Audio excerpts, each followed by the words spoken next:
and welcome to this episode of Jeremiah. I'm your host, Jamie, and today we're going to talk about inner self.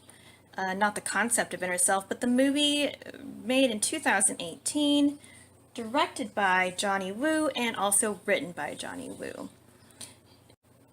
For the purpose of the film, I am not going to do a scene-by-scene reenactment. I'm actually just going to talk about some key concepts or ideas that I noticed in the film and I believe are worth discussion. And I'm not going to go too in-depth into them because I'm really just trying to figure out what type of format that I think is going to work for me as far as movie reviews. Also, I don't like being in front of the camera.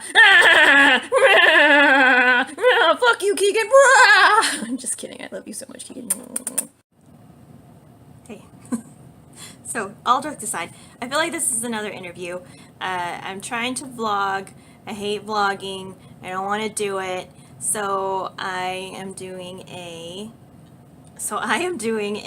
vlog about inner self, and I'm very sorry. I didn't mean it whenever I told you to fuck off. I love you so much and I value your opinion.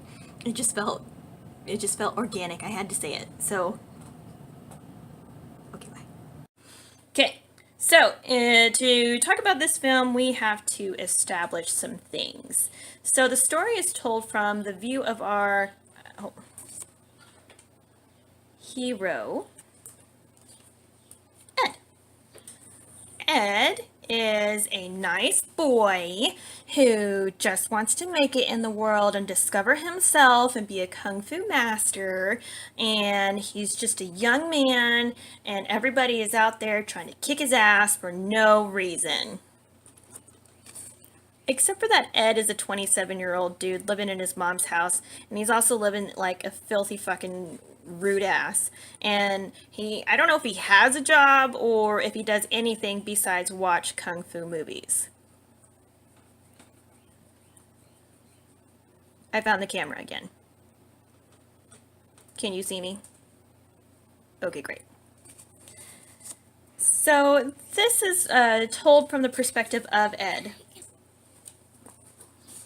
The world is built based on Ed's worldview, and I believe that Ed is an incel. And I say this knowing that incels have lots of different shades, philosophies, reasons for feeling like an incel, but for our purposes, I don't mean incel in a negative way. I more or less just acknowledge that some people feel this way. Some people identify as an incel, and okay, that's fine.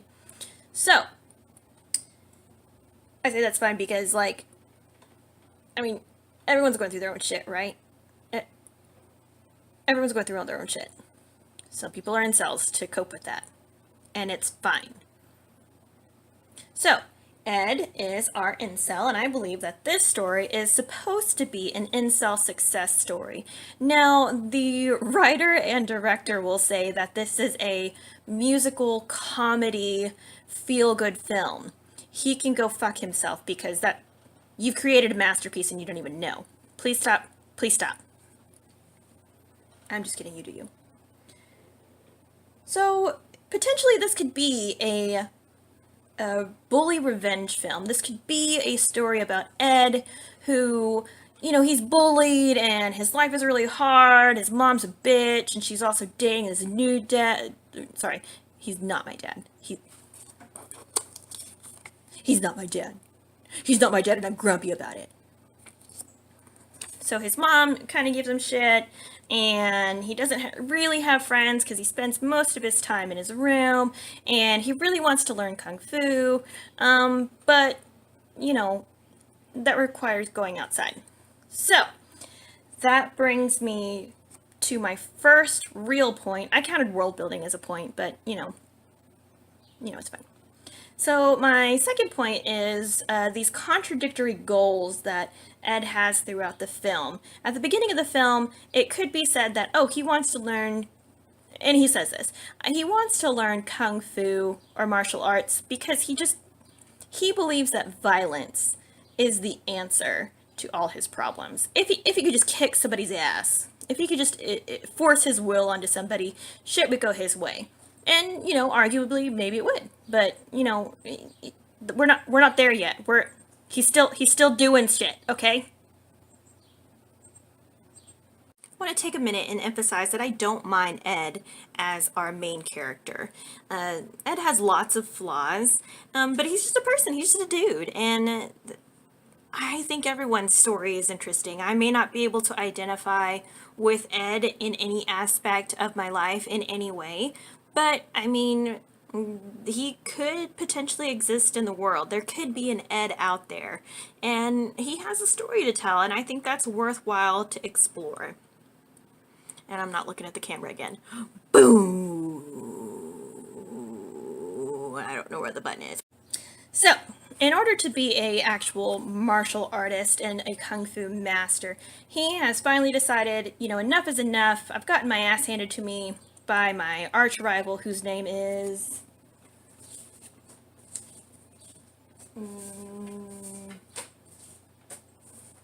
where you at, buddy?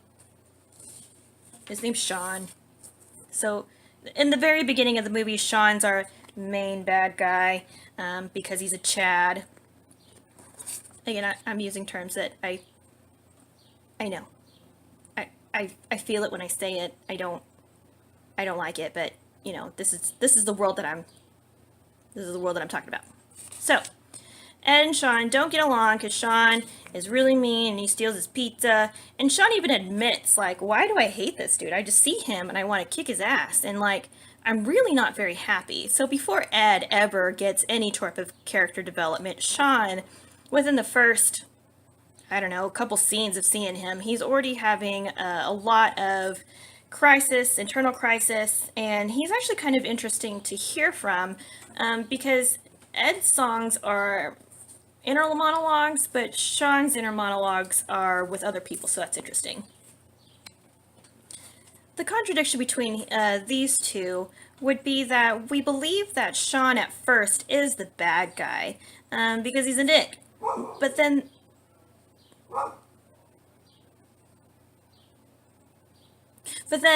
Sean, he, like, talks to Ed, and they meet at the dojo, and, like, Sean has this full dick recovery, and actually he's not that bad. He teaches his friends the value of other people. Sean has more hero qualities than Ed. But fuck Sean, we're done talking about him. That was about contradiction. I'd like to take a minute now and discuss most of the women that are portrayed in this film. So the first person we are introduced to is Ed's mom. She doesn't care for the way Ed has kept up his room. She doesn't care for the fact that Ed's 27 and stuck watching videos all the time. She just seems overall just kind of done with his shit, and Ed kind of disrespects her. It's an interesting relationship for sure. The next set of women we are introduced to is Sean's girlfriend. Sean is our antagonist at the very beginning. He's our Chad. He's got a girlfriend. This is her. Hi, I'm Sean's girlfriend. I don't know if I have a name. And then there's Sean's best friend forever, another girlfriend. And at the sidewalk next to a park, they beat up Ed, and these two gals deliver the final kicking blow. Or they just kick him when he's down. I don't remember. But these two girls are in here and they're fun. Next woman we're introduced to is Sensei Birch. And she's all like, no, I don't think I want you in this dojo. Thank you though. He also calls her Sensei Bitch. And I think it's supposed to be a joke. But it kind of reminds me of when I became a brand new parent and I would say, oh shit, all the time because events would happen that would require an oh shit response. Unfortunately, that meant that my son would mimic me, but luckily it sounded like ocean. And so when my mom heard it, this is my mom, she's like, what did that baby say? I said, he said ocean. Well, it sounded a whole lot like, oh shit. And we'd be like, oh, that's, hold on.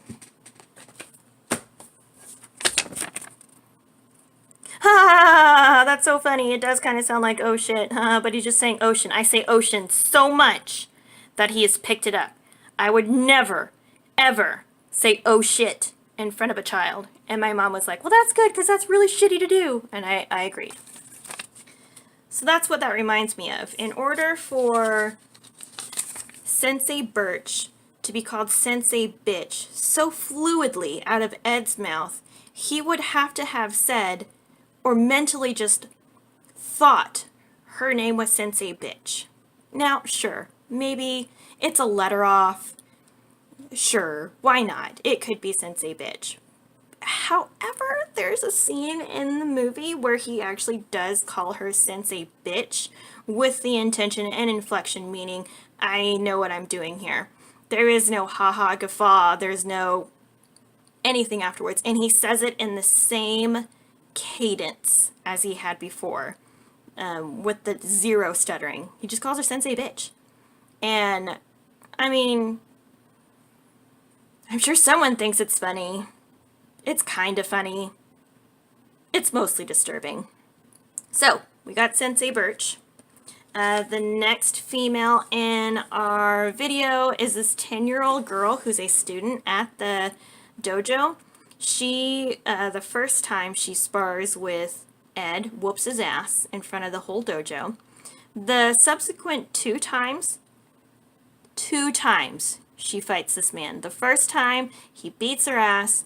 The second time, he fucking obliterates her. All in the presence of the sensei and other adults, and supposedly, like, her parents keep sending her back to this dojo for whatever reason. But yes, a 10-year-old girl also gives Ed shit. And then we're also given this story about Ed during a time when he, I guess, worked. It's not clear if he works still. But it's this office woman who says, Ed, I need you to make a photocopy for me. And Ed goes, huh, what? What? You want me to do something? I don't understand. And then she just keeps yelling, rah, rah, rah, rah, and Ed just like shrinks further and further into himself, and like it's this kind of situation. And the whole scene is kind of like, Ed, just fucking make the photocopier, tell her that you don't know how. Like, also, why don't you know how to do photocopy? And why is the photocopier in the kitchen? There's a lot of questions. Ah!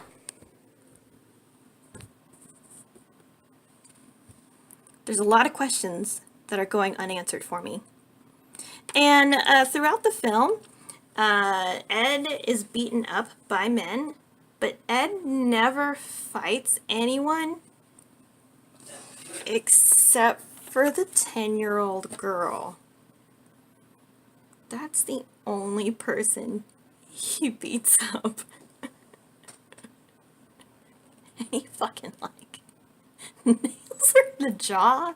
And the way she flies, it's like, holy shit, did this guy go Super Saiyan all of a sudden? Like, is there supernatural aspects to this movie that are just now getting introduced? Like, what the fuck?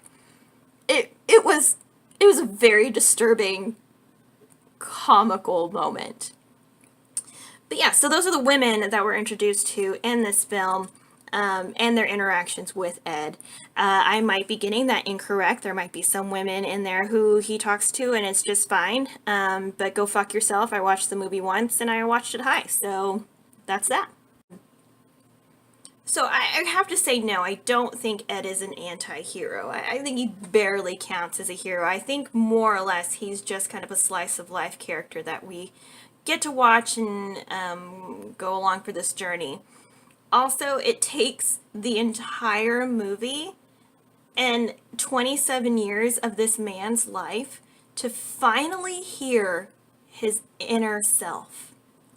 Title of the movie is say I'm good at it and I'm bad at it, which is awesome, which is wonderful. If you've never heard an inner voice before, if you've never had an inner dialogue with yourself, if you are 27 years old and you are just now hearing a voice that says, huh, that's kind of shitty. That's awesome! That's so great! You have a chance to turn around, and Ed does. Ed realizes that being a bully is not all it's cracked up to be whenever his mom's boyfriend beats the shit out of his sensei Birch, and then Dave has to step in because Dave is apparently good at something. And I think that's his name. Again, I watched it, I loved it, but I can't be bothered to learn their names because I don't give a shit. He's the one that looks like a 7th grade science teacher in a jumpsuit. That guy. So Dave beats up Ed's mom's boyfriend, and therefore, like, demolishing that relationship. And then at the end of the film, it's a resolution. It's a happy ending. Not only does Ed not have to deal with his mom being a bitch and being sexually active, which is gross, because that was taken care of, but he also made a friend in Sean. Friend, power bottom, I don't know, but it's a happy ending. The ending scene is once again Ed's mom in Ed's room, but now Sean's in there and Ed's room is clean. It was growth, guys. It was growth. Sean had more growth in the first 10 minutes of the film than Ed did throughout the entire thing. But that's okay. Everybody develops at their own rate. So, once again, you have to accept that this is a world built by Ed, who is an incel. 2, you have to understand that there's lots of contradictory goalposts in this video. Like, I don't understand what motivates Ed, and that's okay, because Ed's a fucking mess. 3, there is some tension between Ed and women, and it's not ever explicitly dove into or explained or but it's there. It's there. And then lastly, Ed is not a great hero. He's not even anti-hero. He's just kind of a dude doing his thing, trying doing his fucking best, guys. He's doing his fucking best. So overall, would I recommend this video to anyone? The answer is fuck yes. Oh my gosh. It's $2.99 on Amazon Prime. That's a fucking evening. You get some friends. Make sure you get a writer friend. Make sure you have a director friend. Make sure you have a music friend and an artsy friend. It would be cool if you also had a friend who knew, like, gender studies. I think that would be hilarious to watch this film with someone in that degree or field, because I bet they would have a lot more to say on that than I do. But overall, I really enjoyed this film. I love musicals, is the thing, and I enjoy quirky musicals. So this Innerself was right up my alley, because not only was it an incel success story, but it also had like 8 songs, and each one was great.